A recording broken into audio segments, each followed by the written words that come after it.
Celtics Talk podcast is presented by 24AutoGroup.com. New England gets more at 24. What's up, everybody? Celtics back in action. Get a big win over the Golden State Warriors. All right, I'm gonna peel back the curtain a little bit. Celtics were up 30, like more than 30, going into the fourth quarter, and so I grabbed Tom Giles and I said, "Hey, man, late night game. We got to do a post-game show. We don't want to be recording the podcast at 2 in the morning. Let's go knock this thing out." And, of course, as we're recording it, we got our monitors up in the podcast room, and the Warriors walked the lead all the way down to 11. So not the most inspired fourth quarter from your Boston Celtics, but it was some of the most inspired basketball we've seen from them over the first three. And a lot of positives to pluck from that. So a lot of the raving you'll hear us do is about the way the Celtics dominated those first three quarters. The ball movement was fantastic, a season high in assists. Jaylen Brown, key among that, gets a triple-double here, putting up some big numbers on the glass. I think he had 15 rebounds, 13 assists. And the Celtics just really, like, their intentionality, 74 first-half points. The way they moved the basketball was really encouraging. So if you hear us, like, we might be a little bit over the top in terms of our praise. I actually thought the point differential was going to be skyrocketing.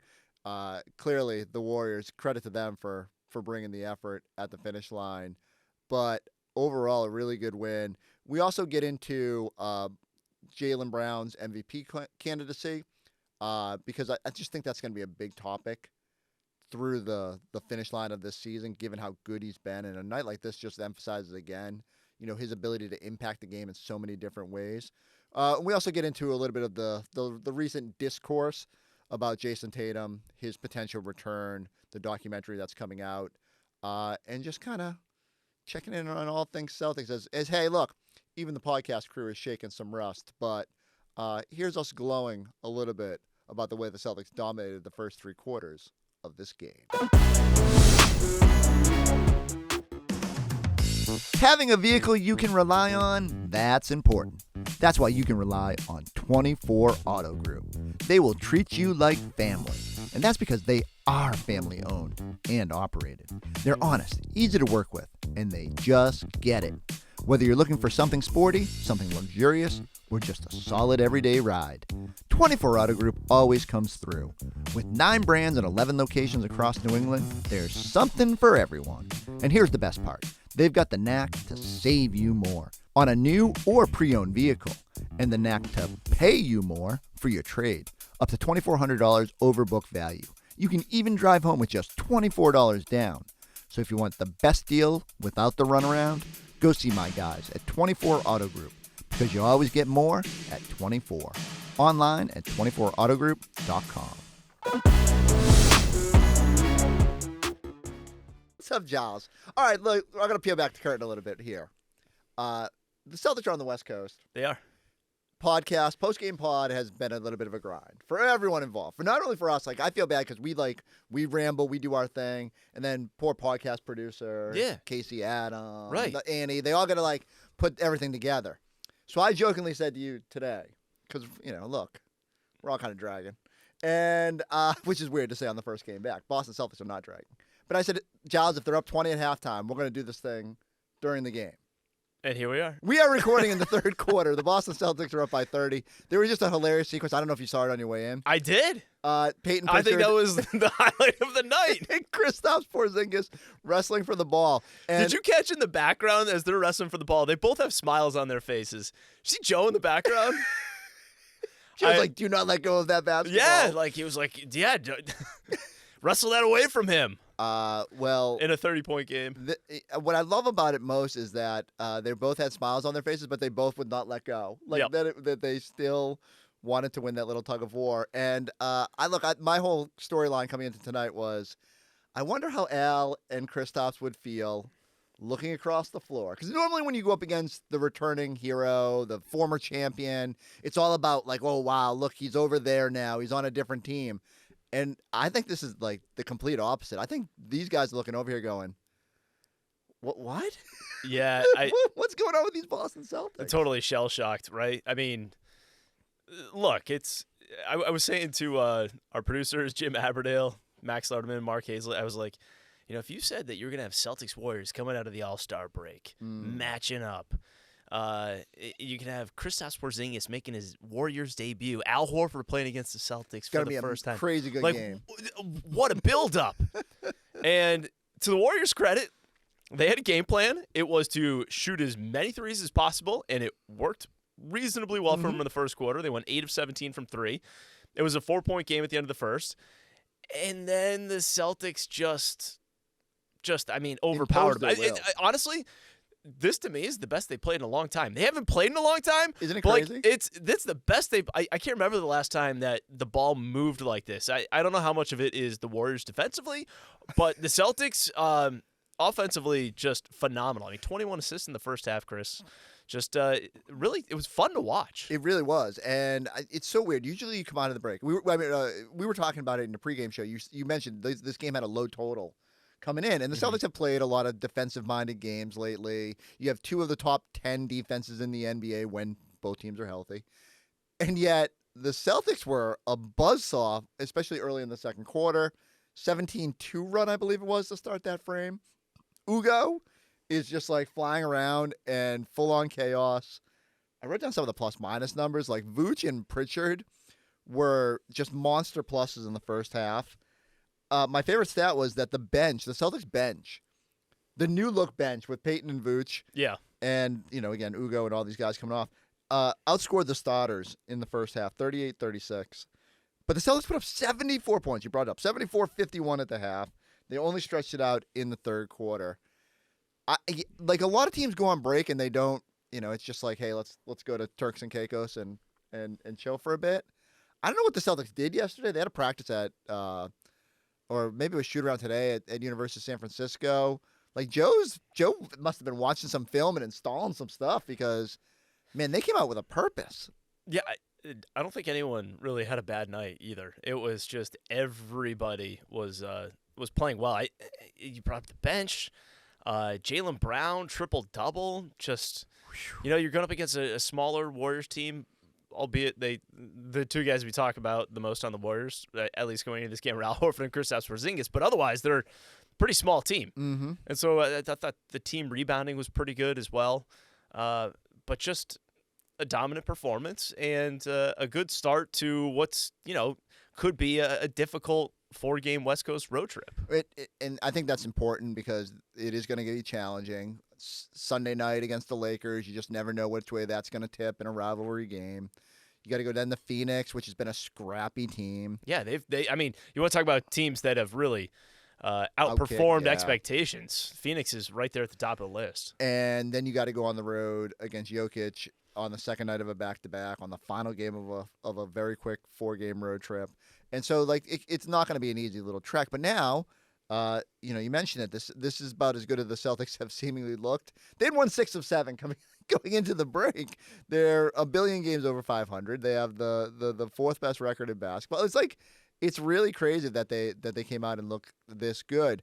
So Detroit beats New York tonight, 126-111. Celtics will be 1.5 games up over both the Knicks and the Cavs. The Celtics will have the 3rd best point differential in the NBA. And if this stays, again, as we go to the fourth quarter here, they could be creeping up on the Detroit Pistons for the 2nd best point differential in the league. Right now it's 8.7 to 7.3, so they're not going to make up more than a point. But it is going to move. And, I've run out of, superlatives here. Should I be surprised that the Boston Celtics are this good?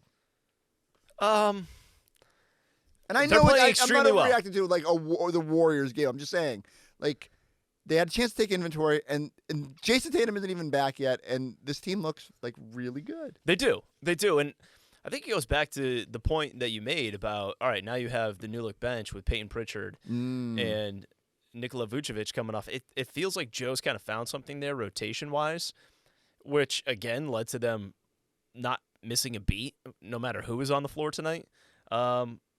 But yeah, it's really impressive because this is the Warriors, and I kind of said this in the pregame show. I watched the Warriors a few times.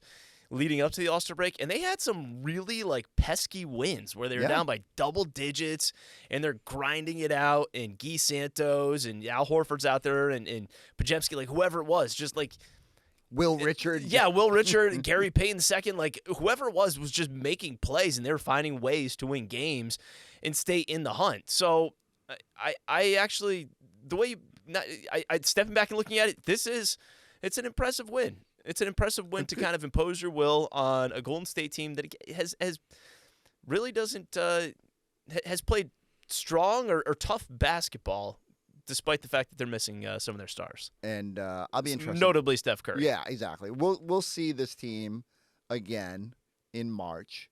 The Al Horford return, the formal return for both. And because Porzingis hasn't played in the Garden, maybe we'll get a double tribute video that night. We'll see what they look like at that point. Presumably Steph will be back. They don't have a whole lot of options. Like we spend a lot of time on our pregame show talking about what does the future look like for the Warriors. Well, like you've got to maximize every second you got Steph Curry, and I mean Porzingis is going to be going into free agency after this season. They got some decisions there. Al's on the books for next season. That's not our problem. I want to run through a few of my favorite things from this game. Sure. Baylor Scheinman had a steal and leaked out in transition. He did not dunk the basketball. Did not dunk it. And Derek White gave him a thumbs down. From the sideline? Or was he on the floor? No. So this team is having fun. Derek White also keeping with funny gestures. After Hugo Gonzalez got it wasn't like a vicious elbow, but Al Horford wrapped him up and then led to the first double review in NBA history where they reviewed it to see if it was a hostile act and then reviewed it and overturned it to an offensive foul, which Al had a hilarious reaction to. But Derek White finger wagged Al like, don't hurt the rookie, please. By the way, Hugo had a phenomenal move in that third quarter. Did you see that one? Yes! Getting to the hoop and finishing, I think it was with the left hand too. I mean, there's just been so many plays that were like, because we have certain things, and to get further behind the curtain, we have certain things we check off. It's like the dunk and dunk of the game or the stop and shop steal, like whatever it may be. You're just looking at certain highlights that kind of fit into that, in that, go into throughout the entire postgame show. And they've just had so many tonight that it's been fun. Our producers, actually, they took the second half off, too. They were just like, we've got all the elements for the postgame show. They're probably like, where are those guys? We could actually start that up right now. I do want to, because this game is out of hand. It looks like Jaylen. Do you think Jaylen comes back in? Because right now, I'll tell you this. He's played 30 minutes, 21 points on 16 field goal attempts, 12 rebounds, 10 assists. Wow. And without the benefit of a three. So...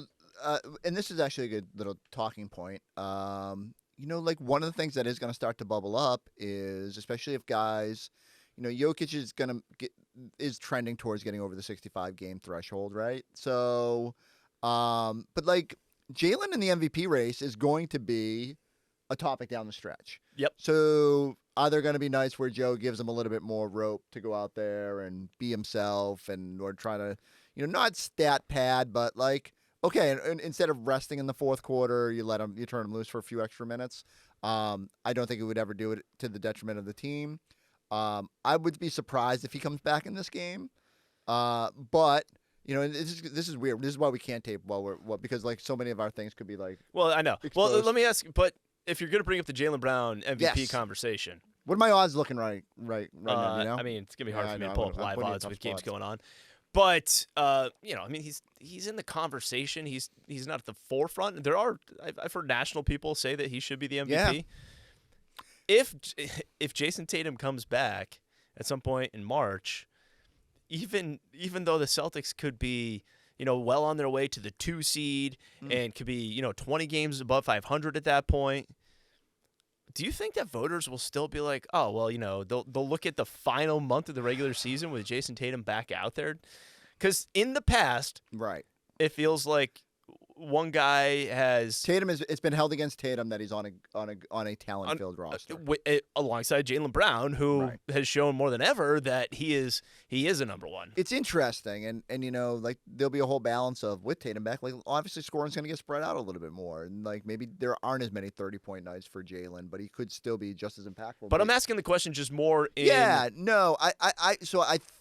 would hope that voters are smarter, that voters understand the totality of the season and wouldn't look, especially if Tatum only ends up playing, let's call it 20 games, 22 games, and maybe doesn't play in all those 22 games after he comes back. So I would hope that the voters would know like how impactful Jaylen was.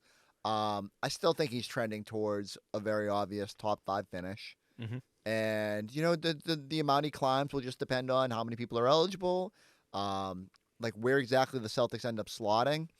If they're the second seed in the East they stay close, relatively to Detroit, there's a strong case to be made for what he did this season. Probably not enough for to unseed SGA and Jokic if they end up getting the threshold, but certainly Jaylen deserves that credit, and it'll be fascinating. This will be I'm trying to think. I believe Tatum's done it in 4 of the last 5 years, top 6 finish. So the Celtics would have had a top 6 MVP finisher in something like 6 of the last 7 seasons, 5 of the last 6 seasons. It's kind of impressive, just like they'll who knows if they'll ever get the actual trophy, but Jaylen's put himself in that conversation. That conversation though also starts in there's a correlation there with the Celtics consistently being a contender in the Eastern Conference. And in a year where some people thought that, well, maybe they're not quite a contender anymore. Look at the Knicks, look at the Cavs going into the season. The Celtics win total set at 41.5, which, had them somewhere on the cusp of the play-in or a top 6 seed. Once again, they're second in the Eastern Conference. They're, Jaylen Brown is a huge reason why, and that's why I think, again, his name is in the MVP mix, just like Jason Tatum's is year after year, because they win games, and that should always count for something. It should absolutely matter. 100%. Not empty calorie. Like, there's a lot of guys that are, like, in that conversation because they put up big numbers, and it doesn't always lead to winning. And not anybody in this year. Like, Luke is going to get more credit, but, like, the Lakers are winning. So, like, they we'll see where they finish out, but it's interesting to me. And like whether if the Celtics continue to play this well and like how much of a case he will make down the stretch. And it is good to hear some national types starting to at least put him in that conversation. We'll end on this. So I kind of disappeared for the for the All-Star break. I didn't watch the All-Star game. We touched on it briefly in our pregame show, but the discourse... He started off the podcast talking about how we've been grinding. And I'm over here like, man, you were grinding on the golf course, Yeah. Well, I mean, that's the funny part. So we flew back last night, and we landed super late, and so we didn't get back to the house till like 2 a.m. And my wife is like, how are you gonna get through tomorrow's game? And I said, no, this was great, because like now my body's like, oh, I need to be up till 2 a.m. Yeah. Yeah, so it's actually it actually helped. But yeah, you're right. I'm not really grinding. Grinded before the break. Took a little break. Grinding back. But so this Tatum stuff, like people went on the radio and were very angry about Jason Tatum documentary coming out on NBC, and like I guess what's your general take? What were you thinking as you're hearing the reaction? Like people are just upset that he's documenting it without. Like some uncertainty about when he'll return, if he'll return, all that. I think that you reached a point in the sports calendar where you don't have nothing else games going on, and it's obviously been a huge topic throughout the season for good reason. It's one of the best players in the NBA, one of the best athletes in the city, a guy who won a championship 2 years ago, and he's trying to come back from a serious injury that a lot of guys miss an entire year for. So the fact that the conversation's even happening, I think, is credit to him for getting back in the mix. Now, there's always going to be people that look at it and say, okay, like enough already. Just either play or don't play. And that it's just – and I get that. But at the same time, it's just like the nature of the wonder of like – will he come back? When will he come back? What will it look like? I think that's natural. And I can understand why some people have no time or want no part of that conversation. We just have too many hours to fill. Well, it's that. And not everyone's going to be interested in that conversation anyways. Yeah. That's I guess what it comes down to. I will say though, I was watching the All-Star game, which was more competitive than I thought it was going to be, and Victor Wembanyama and even Anthony Edwards said it in the middle of the game. Is like, he came out, he's ready to play. That was pretty exciting. Then they go to the Tatum trailer for the docuseries, and it was like, oh, what's this then? Right. Like, look at this. This is something to look forward to. And from my perspective, I just like anytime you get a behind-the-scenes look. You're nailing it. At guys who even if he wasn't coming back from an injury, like just you're giving me a 5-part documentary, docuseries on Jason Tatum, and you get some behind the scenes, like pull the curtain back kind of stuff. And I understand it's not completely like I gotta show you everything, but I'm interested in that. Yeah. I want to see that. Although, you get a little bit of that through some of the Instagram and the social media and everything else, but otherwise, this is a guy who you've just watched play, I don't know, 500 games in a Celtics uniform. I don't know how many he's played. It's got to be more than that at this point, right? Yeah, for sure. So you've seen him play all these basketball games. Now you get to see like another side of him, and I always find that interesting. 100%. And that's where I land, is that I never want there to be – like, we should never push back on the idea of like someone giving us a glimpse behind the curtain. No. It's so rare in the modern – storytelling, modern NBA. We just don't have the ability anymore. Like, it's harder. It's harder to get access to these guys. They have means where Jason Tatum has a guy following him around with a camera all the time, and very talented people, and they're going to be able to tell the story. And I'm excited to watch that. I won't watch it with like, oh, I can't wait till, like, this is so, like, a cliffhanger. We're going to probably know the outcome by the time it rolls through. But we'll get little nuggets. There'll be, like, a little, here's where he was going through the portion of self-doubt and how it manifested itself, and a conversation he had, or, like, a moment where it flipped. And that's maybe something that wouldn't come up organically in a press conference once he's back out there and the focus is all on how he's playing and all that. So I do hope we'll learn a little something. By the way, they've walked this lead down to 18. It's a 12-0 run in 85 seconds. We're going to have to record this entire podcast again. Hopefully that will not happen. But, yeah, like, look, I don't begrudge anybody that I get why people would be like, oh, please, go back out there and then let's do the documentary. Oh, win another title, then do the documentary. But I just like getting a peek behind the curtain. Yeah. And so let's embrace it. Let's see where let's see where it's at. I'm not just saying that because it's an NBC property. No, I mean, it could be on anything. It could be on anything. Like, remember Tom versus Time, the Tom Brady? That one was on Facebook. I didn't think, yeah. To log into Facebook and watch it there. And that was really a Facebook production? It wasn't. I don't think Facebook produced it, but that's where it was released. Yeah. I remember, being in Minnesota for a Super Bowl and having to watch the latest Tom versus Time episode. Yeah. Pulling up the laptop. Wow. Watching on Facebook. Yeah. I don't know. I don't think our boss is going to ask me to react to every episode, but I will be watching and I will be interested. And hopefully, like I said, if something wild happens in this game, I will come back on at the start and pretend like I'll erase this so that we don't get blamed. Just like highlight the part where I said the Warriors are scrappy and they come back in the fourth quarter. That's what we should do. We should tape it as if like, hey, Celtics are up 30 as we're getting into this room, but we're not confident they're going to get to the finish line. But now Peyton Pritchard and Sam Hauser look like they've had enough of this game. They just can't get any stops on the other end. That's all. Defense takes the back seat. This is now the Turks and Caicos is kicking in. All right, we're gonna go do a post game show. Yep. Do some more reaction there, and but we'll be back with you this weekend. The first of, as we talked about, the first episode of the Jason Tatum documentary drops on Sunday night. There's a game against the Lakers. We'll have a whole bunch to react to. So what time's that Lakers game at? I think it's like. Is that a 6 o'clock start? It was supposed to be, and now I think it moves to 8. Oh, really? Yeah, we're getting later. Okay. It's earlier than most of the games on the West Coast trip.